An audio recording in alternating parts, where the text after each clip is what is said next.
La pregunta que todos nos hacemos es si existe o no relación entre la radiación y el cáncer, por ejemplo. ¿Cuán peligroso es que estemos expuestos a tanta radiación gracias a la telefonía celular? Este aparato nos crea problemas por contestar todo el día, por tenerlo pegado a la oreja, por tenerlo en el bolsillo. Hoy día hemos invitado al doctor José Recoba. Yo creo que es un tema que nos tiene que llamar la atención a todos para resolver dudas, por supuesto. Él además es conductor de La Buena Vida en Plus TV, siempre lo veo, tiene muy buenos consejos médicos y hoy día vamos a hablar básicamente de las antenas celulares, si son o no dañinas. ¿Cómo está, doctor Recoba? Bienvenido. Bien. Gracias, Milagros. Encantada de conocerlo. No, un placer para mí también. Lo veo siempre y trato de seguir sus consejos para tener una buena vida. Enhorabuena, a veces, gracias. pues, a veces... Yo también trato de seguir mis consejos. Trata de Hay que hacerlo bien. De hecho, doctor Recoba, el tema actual y que nos preocupa a muchas personas tiene que ver con la radiación. Sí, porque creo que no somos, no sé si muy conscientes o muy reflexivos sobre este punto. Últimamente casi todo tiene que ver con aparatos inalámbricos, ¿no es cierto? Y se ha planteado el aparente o no peligro de este aparatito, el celular. Yo quiero que, por favor, usted como médico nos explique. ¿Hay relación entre la radiación y el cáncer? ¿Hay peligro por tener un teléfono celular prendido tanto tiempo cerca del cuerpo? En realidad no. El origen de esto está basado en el desconocimiento de lo que son las ondas electromagnéticas, ¿no? O las radiaciones electromagnéticas, y se llaman radiaciones no porque sean radioactivas, sino porque se esparcen en el espacio. Nosotros estamos inundados de ellas. Las radiaciones electromagnéticas existen desde que el mundo es mundo. Esas son las fuentes naturales, ¿no? La luz solar nos calienta, en fin, las ondas de radio, de televisión, todo lo que tenemos acá alrededor está y funciona en base a energía electromagnética. Es una forma de energía en realidad. Pero ¿y qué pasa cuando esa energía es abundante? Porque nunca antes como ahora millones de personas... Lo que ha cambiado es la forma en la que el hombre las utiliza y las genera también. Ya. ¿Okay? Lo único que hizo Maxwell en 1860 y tanto fue describir matemáticamente la existencia de ellas, y después más adelante Hertz lo único que hizo fue las identificó y dijo que eran ondas y que tenían diferentes longitudes. Las que tenían longitudes más grandes caminaban más despacio, es decir, tenían una velocidad más lenta, menor frecuencia, y las que eran más chiquititas eran mucho más rápidas. Lo que hizo después Marconi más adelante fue agarrar estas ondas y aprovecharlas para transmitir comunicación. Y ahí empieza todo el desarrollo tecnológico de las telecomunicaciones, las ondas de radio, después la de televisión, después la del microondas y más adelante las ondas de los teléfonos celulares. Pero hay preocupación con los teléfonos celulares. Mucha preocupación ha habido siempre, Milagros, especialmente ahora con el tema de los teléfonos celulares y de las antenas. Pero para llegar a esto tenemos que decir que esto es un espectro. Hay tantas variadas formas de energía electromagnética que hay espectros, el espectro de las lentas, de las menos lentas, de las rápidas, de las muy rápidas, y si llegamos a las ondas que son mucho más rápidas, llegamos a las ondas ionizantes, que esas sí producen daño. Las ondas radioactivas, los rayos X, los rayos gamma, lo que acaba de pasar en Fukushima, lo que pasó en Chernóbil, son una radiación electromagnética que produce cambios en las estructuras atómicas y produce daños, y muy bien estudiados. Por lo tanto, con esas hay que tener especial cuidado, y eso no es motivo de preocupación actual con respecto al tema de los celulares. Pero usted debe haber escuchado, doctor Recoba, denuncias de familias que viven cerca de antenas celulares y que han manifestado cambios en la conducta de salud. Muchísimas, y muchísima preocupación existe con muchos papás que vienen al consultorio y te tocan el tema. Hay pacientes que se ven sensiblemente afectados porque relacionan el cáncer cerebral de alguno de sus hijos con respecto a la existencia alrededor de las antenas. Sí. Pero lo cierto es que no hay hasta ahora ninguna evidencia que asocie, desde el punto de vista científico, clínico, asocie el origen del cáncer a las antenas de telefonía celular. ¿La OMS no ha llegado a un punto definitorio? No ha llegado a un punto, y aprovecho, has mencionado la OMS, ahorita vengo de un foro que ha organizado el Ministerio de Transportes y Comunicaciones, junto con la Universidad Nacional Mayor de San Marcos, ¿no es cierto? Un foro que tiene que ver precisamente con lo que estamos tratando en este momento, ¿no?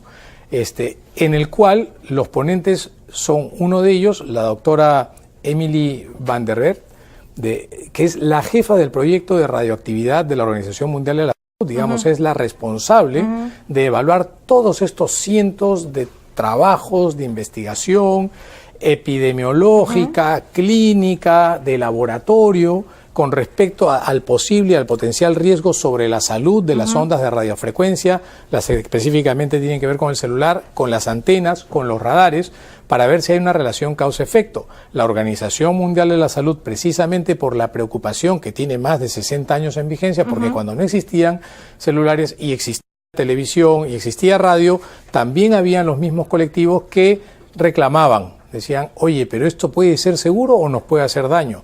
Hay riesgo de que nos enfermemos, he sabido de un caso acá, de 5 por allá. Entonces la Organización Mundial de la Salud se pone a trabajar con respecto a eso para establecer y garantizar la salud. Ahora, lo cierto es, doctor Recoba, perdónenme por la interrupción, estuve leyendo hace más de 15 años ya que la OMS trabaja en estas investigaciones. Sí, claro, desde el 96, exacto. Exacto, pero hay algunos problemas que yo le quiero preguntar, sobre todo con estas preocupaciones de salud. Por ejemplo, el calentamiento del tejido, ¿no? Correcto. Es muy usual que cuando uno está hablando mucho rato por teléfono, la oreja se calienta. Claro que sí. Es el tejido. Así ¿Eso no implica nada? ¿No hay ningún riesgo? Eso es parte del fenómeno que se estudia. No solamente estudias el daño directo de las ondas electromagnéticas, sino la consecuencia, que es el efecto termogénico. Pues tampoco hay estudios que evidencian que sucede. Cuando tú agarras y haces estudios experimentales en laboratorios y utilizas cultivos celulares, ¿no es cierto? Y después utilizas animales de experimentación y después te vas al lado humano, que evidentemente por razones éticas es difícil exponer a seres humanos a cosas a las cuales todavía estás experimentando. Entonces tienes que usar primero cultivos celulares, después los modelos in vitro de cultivos celulares, cuando han sido sometidos a esta radiación, a radiaciones que han sido impartidas, ¿no es cierto?, ofertadas a estos cultivos dentro de límites de seguridad ya establecidos por las agencias que regulan y controlan esto, en coordinación con todos los países, y cada país tiene un sistema de regulación en función a los datos que dan las agencias mundiales, ¿no es cierto?, y han sometido a estos cultivos también a radiaciones por encima de los valores permitidos como seguros para las personas. Los cambios que se ven en el comportamiento celular, ¿no es cierto?, son muy contradictorios. Mientras por un lado tienes estudios que te pueden decir que sí hay algún efecto sobre ciertas vías metabólicas que regulan la replicación, el comportamiento de las células, estos estudios no se pueden replicar cuando haces el mismo experimento en animales. Cuando tú ves las consecuencias en humanos tampoco, porque hay factores que regulan y que protegen. ¿Por qué se calienta el tejido? Porque las ondas electromagnéticas calientan, por eso es que puedes cocinar tu comida en un horno a microondas, y tú sales a la calle y te expones a la luz solar, también te calientas, ¿no es cierto? Ya. O sea, digamos, es... Porque se agitan las moléculas de tu estructura corporal, de la estructura en la que tú estés exponiendo en ese momento. Ahora, algo que me preocupa, y sí le quiero preguntar, hasta hace un tiempo, cuando todos incluso en el cine, y era natural, y era parte del charm, que uno tuviera... Mi papá manejaba y nosotros atrás, y él fumaba con mi mamá. Yo me acuerdo cuando iba a la universidad, fumábamos en las clases. Eso es algo impensable ahora, pero... En los hospitales había... en los hospitales los doctores fumaban. Y los pacientes también. Sí. Bueno, ya. Imagínense en un hospital, sí fumaban. Me acuerdo, además, cuando era chiquita iba a los hospitales, veía a los adultos fumando. Pero bueno, eso ya pasó, se estudió los efectos de la nicotina. Del humo. Del humo, en fin. ¿Podría ser, doctor Recoba, que esté sucediendo lo mismo con la radiación, que estemos en esas etapas iniciales que tuvo la medicina, los organismos médicos, estudiando el efecto del tabaco? En la salud. Sí, y que estemos básicamente en ese terreno, y claro, ahora de incertidumbre a futuro. Así es. Es interesante la pregunta que haces, Milagros, porque lo único que no puede demostrar la ciencia es aquello que no ha sucedido todavía. Nosotros, la gente que investiga trabaja en base a hechos concretos, investiga fenómenos, trata de darles explicación y establecer márgenes de seguridad frente a la incertidumbre. ¿Correcto? Con el tabaco creo que es el ejemplo más sensible de causa-efecto, pero también hay muchos otros factores que contribuyen al fenómeno causal con respecto a un efecto. Con respecto a las ondas electromagnéticas, de lo que se sabe hasta ahora, y que tienen más de 60 años de investigación, es que no hay ningún caso en donde puedas decir, y eso ha sido motivo hasta de debate judicial, en donde por el hecho de usar tu celular o por el hecho de vivir cerca de un sitio donde hay antenas, te haya dado cáncer. Hasta ahora no hay ni un hasta ahora no hay ninguno en el mundo que pueda decir, si esto fuese así, evidentemente se revisarían nuevamente las regulaciones, porque que no exista hasta ahora no significa que bajes la guardia y dejes de investigar. Lo mismo se hace en las vacunas, lo mismo se va a hacer con los transgénicos. Es decir, lo que tiene que haber es una regulación responsable y un consumo responsable. Se recomienda, por ejemplo, que cuando hables con celular lo tengas alejado del oído para que ese calor no te produzca cambios o efectos biológicos. Esa es una recomendación. Pero doctora, ahí se van a enterar todos de lo que estamos hablando. Ese es el problema. Imagínate, si yo médico pongo mi celular en la sala y no le contesto a mis pacientes. Sería la y además uno se enteraría de las intimidades del otro. Y claro, entonces un efecto biológico es una cosa, una enfermedad es otra. Lo que se investiga y lo que se sabe son los efectos biológicos, ¿correcto? Te lo explico de otra manera. Ayer vimos el angustioso partido. Argentina gana por penales. Eso no te produjo taquicardia, alegría o desolación. Sí, claro. Eso es un efecto biológico. O sea, aumenta tu frecuencia cardíaca, ves al hombre de tu vida y encima lo ves sin ropa y dices, Dios mío, qué taquicardia. Te enamoraste, te da taquicardia. Eso es un efecto biológico. Pero enamorarse no es malo, ¿correcto? Entonces, los efectos biológicos son una cosa. Cuando tú haces investigaciones en cultivos celulares, lo que ves son efectos biológicos de las ondas electromagnéticas, del efecto Tengo que ir a una pausa, pero frente a la incertidumbre... Hay que cuidarse. ¿Cómo no? Hay que prevenir, hay que cuidarse. Eso se llama consumo responsable, lo que podemos seguir conversando en el siguiente Muy bien, hablemos entonces del consumo responsable. De hecho, ya hay varios blogs, el propio doctor Recoba lo he escuchado en algún momento decir que los niños no tienen que estar tan expuestos a los celulares. Y eso sí le quiero preguntar. He visto a criaturas, bebitos, pues, ¿no? De 1 año, ya con la tablet, 2 meses, y esa tablet tiene wifi, ¿no? O Wi-Fi, o como quieran pronunciarlo, y tiene internet. Entonces yo digo, es muy peligroso que los bebitos estén tan expuestos dice que ahora arman sus rompecabezas y todo, pero por Dios, o sea, cuidado también. ¿Qué piensa el doctor Recoba? Además, él es pediatra. Vamos a hablar de la prevención frente a la incertidumbre. Ya regresamos. Bueno, muy bien, estamos hablando de este tema que nos preocupa, las radiaciones, las antenas. Ahora también le voy a preguntar al doctor Recoba más dudas al respecto, y el uso excesivo del celular. Hay gente, doctor Recoba, que usa el Bluetooth, uno los ve caminando el aparatito todo el día en la oreja. Yo digo, ¿cómo pueden vivir así? Y segundo, gente que está con su celular en el bolsillo.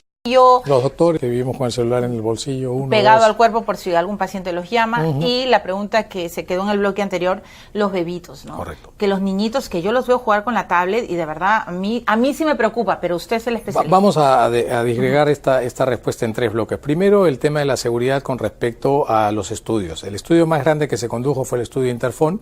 El estudio Interphone fue realizado en el 2010, creo, la última revisión, en donde evaluaron el impacto, sobre todo en adultos y ejecutivos, que en ese momento eran los que más daban todos estos dispositivos inalámbricos y qué sé yo, y no encontraron ninguna relación entre esto y el cáncer, sobre todo cerebral, porque es lo que más se ha investigado. ¿Y problemas de fertilidad? O sea, tener el celular muy pegado tampoco, a los... menos, eso sucede con las radiaciones ionizantes. Eso no se ha demostrado ni en estudios in vitro, ni en estudios animales, ni en estudios epidemiológicos. La infertilidad por las radiaciones no ionizantes no tiene que ver con la radioactividad, que es lo que le pasa a los técnicos de rayos X de un hospital. Esos tienen sus regulaciones y también tienen sus límites de seguridad.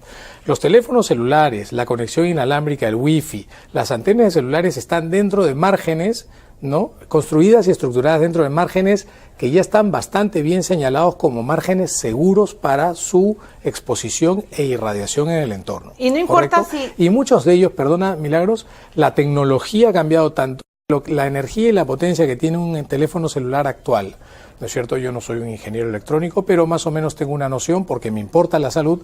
Ha cambiado tanto que ahora utilizan más de la mitad o menos de la mitad de la potencia de los que usaban los analógicos, que ya eran bastante seguros con respecto a las frecuencias en las que manejaban o se manejaban.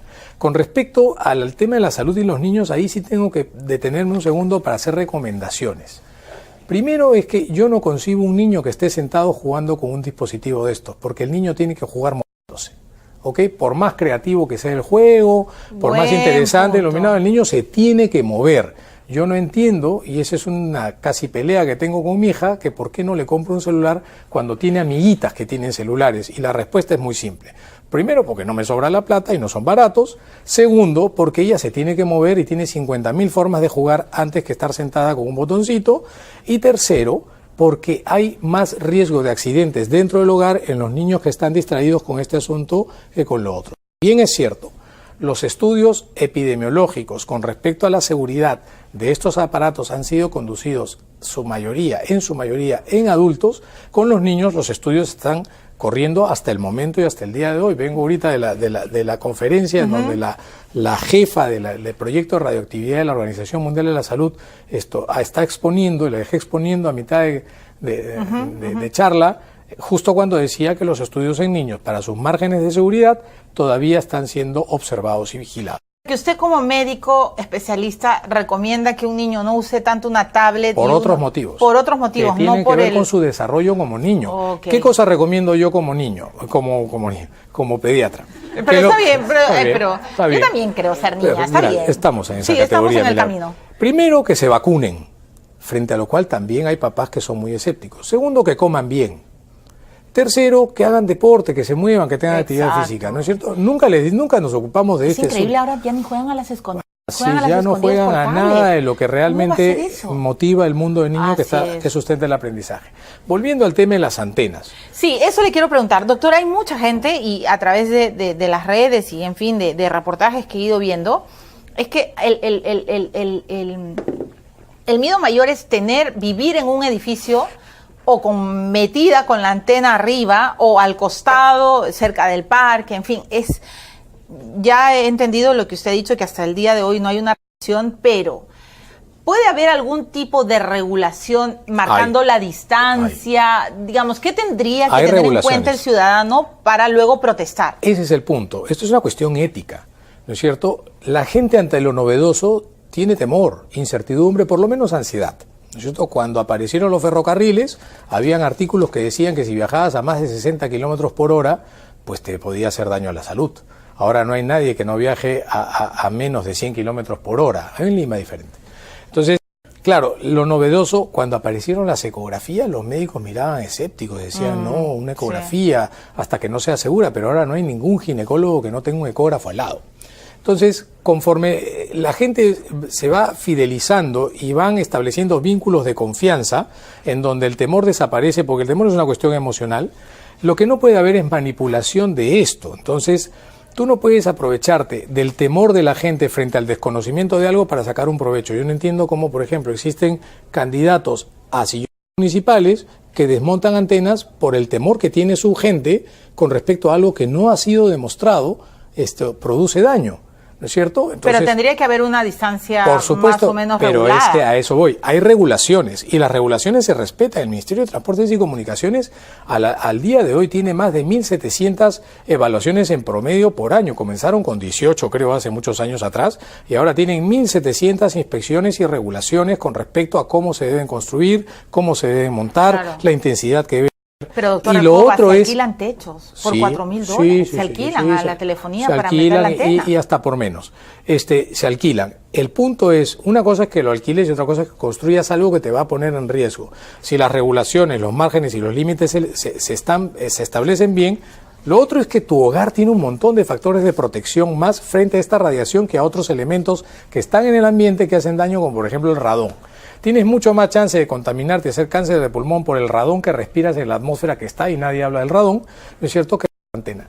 La antena es un artefacto muy pequeño que está situado a una altura sobre una estructura metálica que está sobre un techo que tiene concreto, que ya de por sí es un aislante.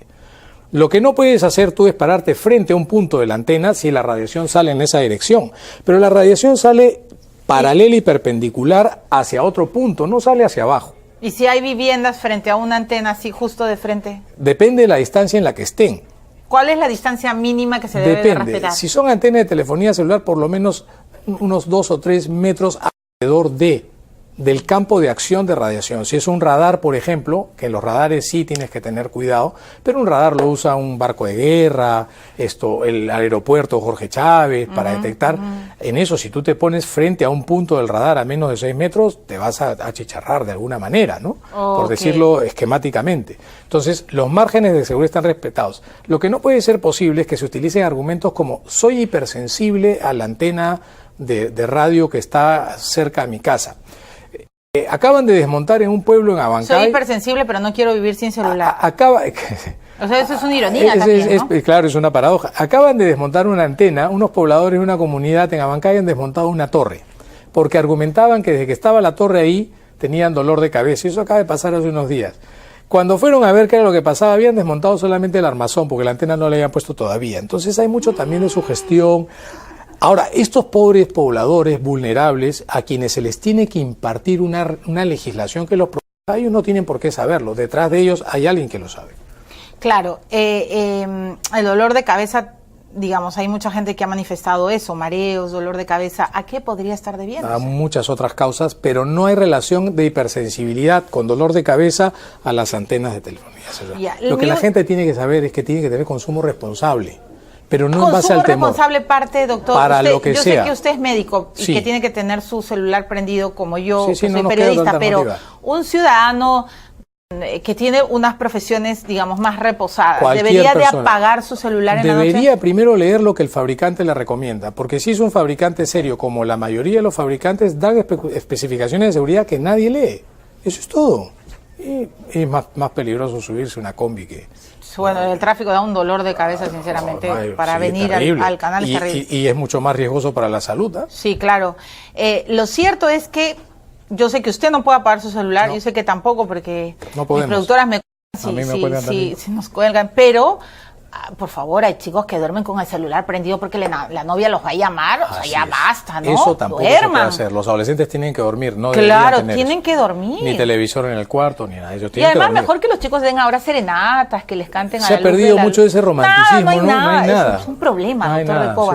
Todo es contexto y encima escriben mal, tranquila con K. Sí. O sea, ese probablemente sea un daño mayor, el cambio del lenguaje y del idioma. Y la pérdida de contacto. Ya ni se ven a la cara. Ya ni se hablan. No somos antiguos, doctor Recoba. No, yo creo que somos normales.